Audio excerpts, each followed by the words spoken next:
to me, to the state of Israel. Many people weren't sure just how serious US President Donald Trump was when he said in February, "So I'm looking at two-state and one-state, and I like the one that both parties like.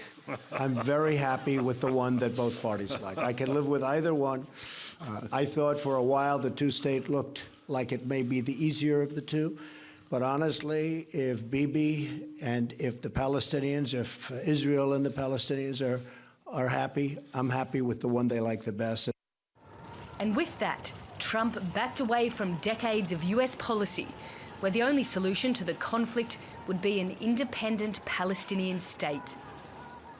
Earlier this month, Trump met Palestinian President Mahmoud Abbas in Washington and said he wants to strike the ultimate deal. And we will get this done. If only it were that simple. The last talks between both sides collapsed 2 years ago.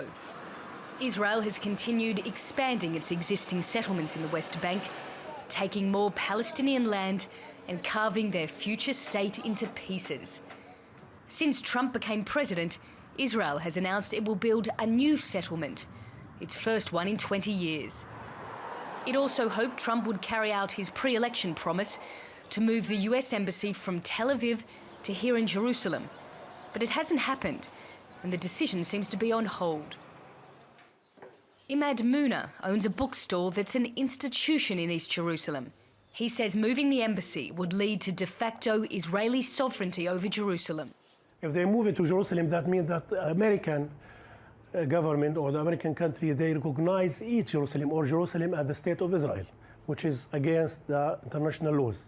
This is one thing. The other thing could be other countries in Europe and America. They will copy the idea and they remove their embassies to Jerusalem, which is dangerous.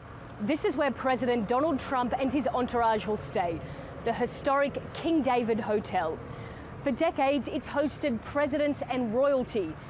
But few people here believe that Trump, who prides himself as the ultimate deal maker, can solve one of the world's most intractable conflicts.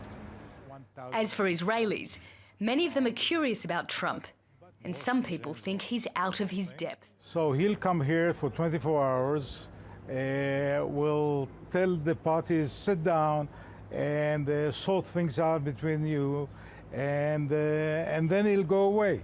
This is, I think, ridiculous.